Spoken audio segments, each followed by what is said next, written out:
ang makapangyarihang ibong nakatira sa puno ng Pietras Platas na makikita sa Bundok Tabor. Ako ay si Hari Fernando, ang butihing hari ng kahariang Berbanya, na ama ni Don Juan, Don Pedro at Don Diego. Ako ay si Reyna Valeriana, ang kabiyak ni Hari Fernando at ina ni Don Juan, Don Pedro at Don Diego. Ako si Don Pedro, ang panganay na anak nila Haring Fernando at Doña Valeriana. Ako ang batong anyo ni Don Pedro. Matapos ako iputan ng ibang Adarna, ako ay naging bato. Ako si Don Diego, ang ikalawang anak ni Hari Fernando at Reyna Valeriana. Ako ang batong anyo ni Don Diego. Pagkatapos ako iputan ni Ibong Adarna, ako ay naging bato. Ako ay si Don Juan, ang bunsong anak ni Haring Fernando at Reyna Valeriana. Ako ay si Doña Juana, isang higante nagbabantay sa akin na kinailangan talunin ni Don Juan upang makalaya ako.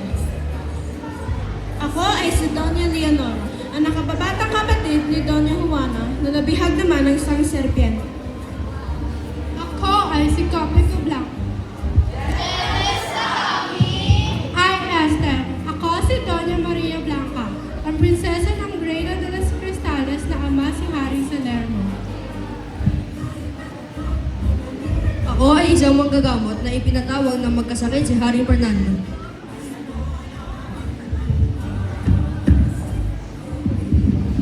Ako ay isang ermitanyo na tumutulong kay Don Juan upang makapunta sa Reino de las Cristales.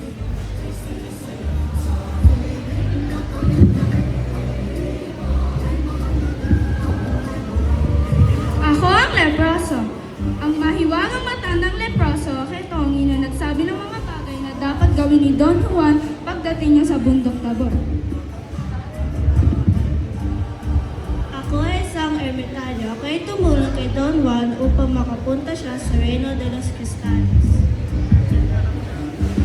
Ako ang matandang ugod-ugod na tumulong kay Don Juan upang mapanubalik ang kanyang lakas.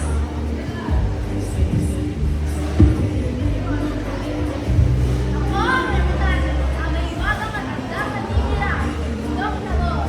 Ako ang tumulong kay Don Juan upang mahuli ang ilang dakilang planos.